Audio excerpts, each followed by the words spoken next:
started it, so you don't have to press it. You just press that button again when you want it to be done. Yeah. Okay, here we go. This is my first podcast, and I am coming to you from my daughter's office.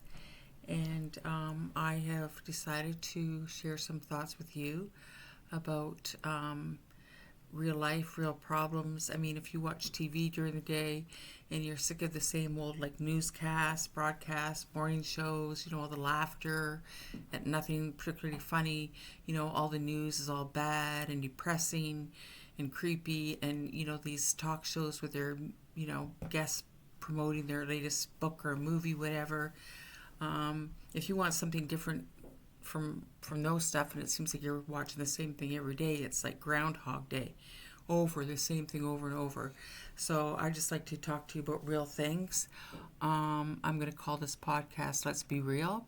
I would like to discuss with you things like politics, like raising children, like family dynamics, work, jobs, juggling, all the things that we do as wives, mothers, daughters, granddaughters, etc., and raising children, and a little bit of politics, and just, share some common sense ideas and things that work for me and they might work for you. Maybe a little bit of housekeeping tips, cooking tips, although I really, really hate to cook, but sometimes you have to when you have company. So, first of all, I'd like to discuss politics in general. I don't care what party you're with or who you vote for, but to talk about the current leaders of our neighbor down south, which is the U.S. of A., and Donald Trump.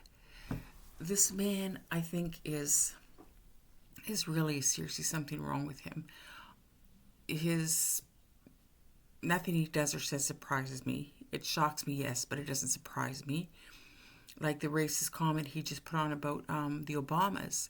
I saw that on my Instagram and I thought, no, this is way beyond beyond normal commenting, right? Normal comments. And I thought this has to be like fake AI. Like who in their right mind is going to put something so racist about the Obamas, And lo and behold, what I find out, he actually posted this terrible picture of Michelle and Barack. Like, who does that? What's his point? What's the point of doing that? I wouldn't even do that to my worst enemy. And, sometimes I just think that we're living in an alternate universe. Maybe I'm dead. Maybe I must be living in hell. I hear these crazy things on the news, and I swear I think, well, I guess my life on Earth is over. I'm living in a parallel universe, and obviously I didn't make the cut as a Christian, as a good Christian woman, and I've been, thrown to hell, and this is where I am right now. I'm in hell. Listen to the stuff that goes on in the States. It makes me feel like I'm living in hell. It's so bad. So, hey, what do you do? You can turn it off. You can, to me in the beginning it was just like, this isn't real stuff. Like, I mean, I'm not American. I don't really care what they're doing. And I thought,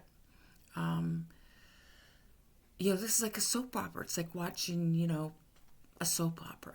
It's just like characters and, there's every day there's a cliffhanger. You don't know what's going to happen the next day or what this person's going to say or how they're going to behave or who they're going to hurt or who they're going to kill, But now it's just getting too heavy, like just too heavy. So what do? You turn it off. What are you going to do? Are you going to, we're not Americans, let Americans worry. They voted for this guy. Some people must obviously like him. I don't understand why, or maybe they just believe all his lies. Boy, I don't know why these politicians just spout all these lies, nothing but lies, and for people to fall for these lies, like people eating dogs and cats in the state. When I heard that, I thought, wow, that sounds pretty crazy. I mean, a 5-year-old might believe it, but a grown adult is going to believe that people are eating dogs and cats. And making fun of handicapped people. Another thing he's done, all this nonsense with Jeffrey Epstein and all those poor victims, and the things he says to reporters, the things he says to women. It just really blows my mind. So, what to do? Okay, let's just turn it off, ignore it, or find a hobby. Find a hobby, find something good. Get a good book. My daughter and I have just found a great, great author. I saw a clip of a new movie called The Housemaid, and I thought, wow, that really, really sounds like a really great movie. Something I'd be interested in. It's got so much suspense and drama, but it's also contemporary. And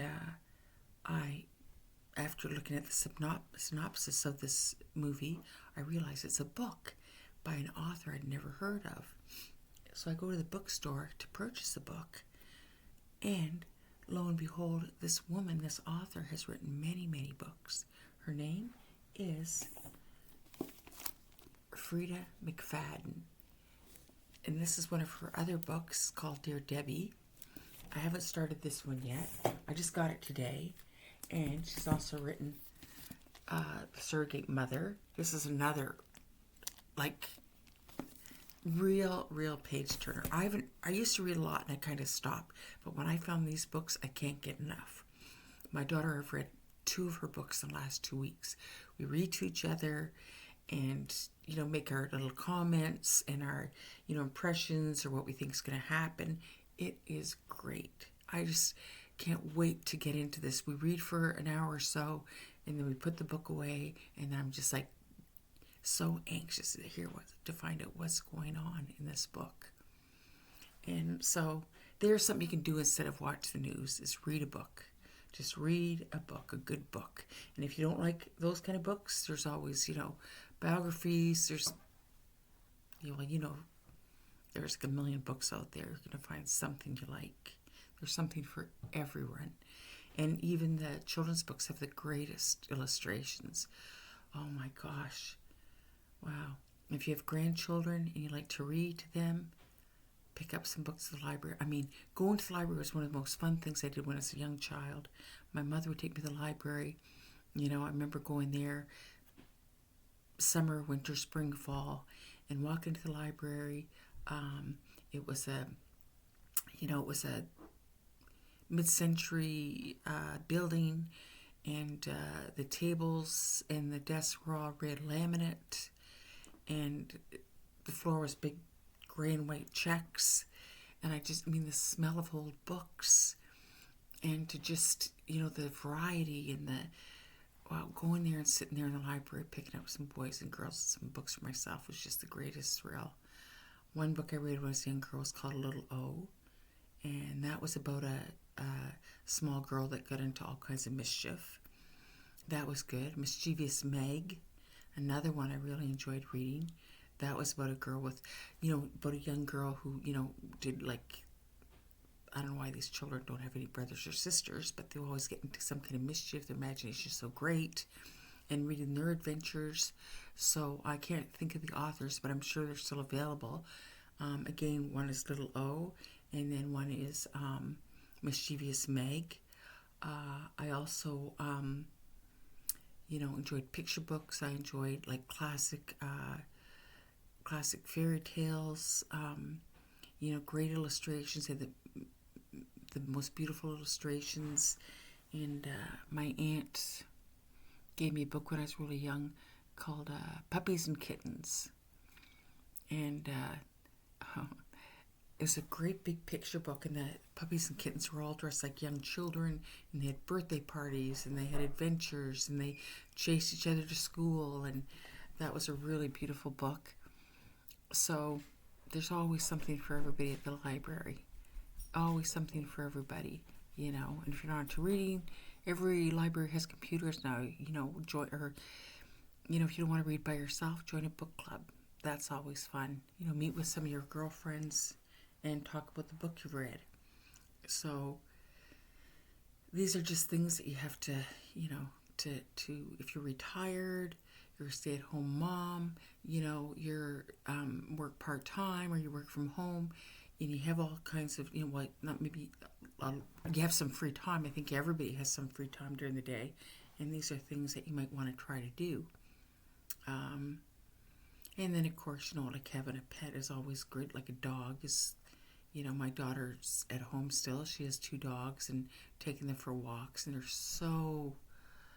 they're just so lovable, so playful, so sweet, She bought clothes for them. She bought pajamas for them. She bought boots for them.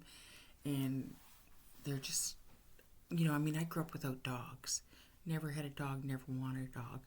But when my daughter turned like 16, she wanted a dog, so we got her a dog.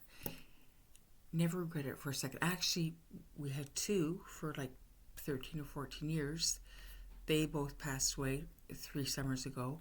Replaced them with 2 more dogs. That was heartbreaking to lose them, yes, but it's a circle of life. And the house was so lonely and so quiet without these dogs. We had to get 2 more. So we got 2 more dogs. And it's just lifts my heart to see them play and frolic, and the way they respond to us. They're so happy when we come home. Yeah, of course, the potty training isn't the most fun thing. That takes a while.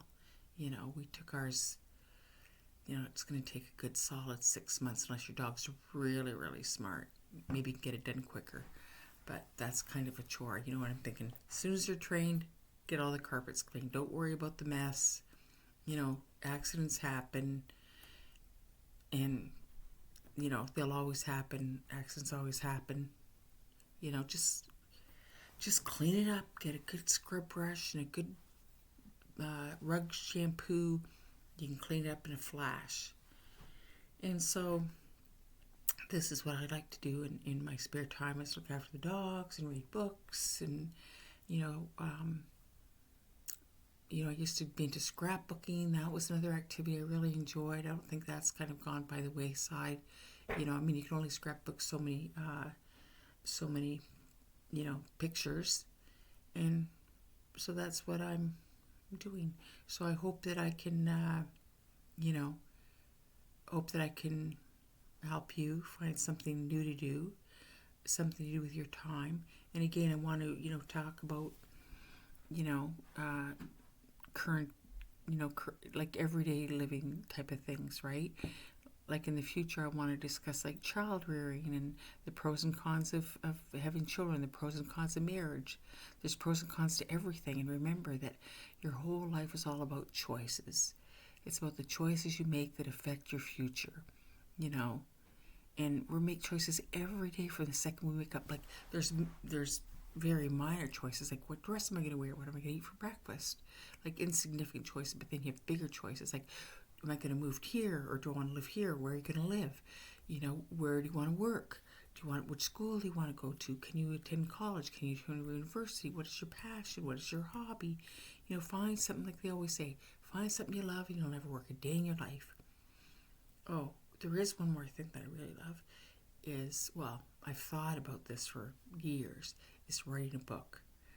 I just get so overwhelmed sitting in front of a keyboard, tapping out my thoughts. My thoughts are faster than my fingers. It's just so, and then who's going to publish it? Like, is there any, you spend all this time writing, and maybe it won't get published. So we can't all be like Stephen King. We can't all be like Frida McFadden, who, by the way, is also a doctor. I think she lives in the States. So here I am doing a podcast because I can speak. And I've got lots to say. I've got lots to say about everything. And I'm not always right about everything, but I'm, like to use common sense. I've raised 2 daughters. One is a teacher in Malaysia. She's been there for a year. She's moving to Poland shortly to do another stint. She wants to travel through Europe and teach in different schools. And my other daughter, she's a hydrogeologist, good education, makes lots of money, no serious issues, no serious problems, decent people. Thank God. Thank God. And I mean, that wasn't easy raising two girls, but fortunately I was a stay-at-home mom. And well, another time I'll just tell you what we did. We did so many activities, which I found, in the paper before, computers really popular. There's all kinds of activities for kids, especially in the summer. But we can talk about that another time. So for now, I'd just like to say thank you for listening. Thank you for coming into my home. And I'll see you again probably tomorrow. So take care and be happy. Keep smiling. And God bless. Bye.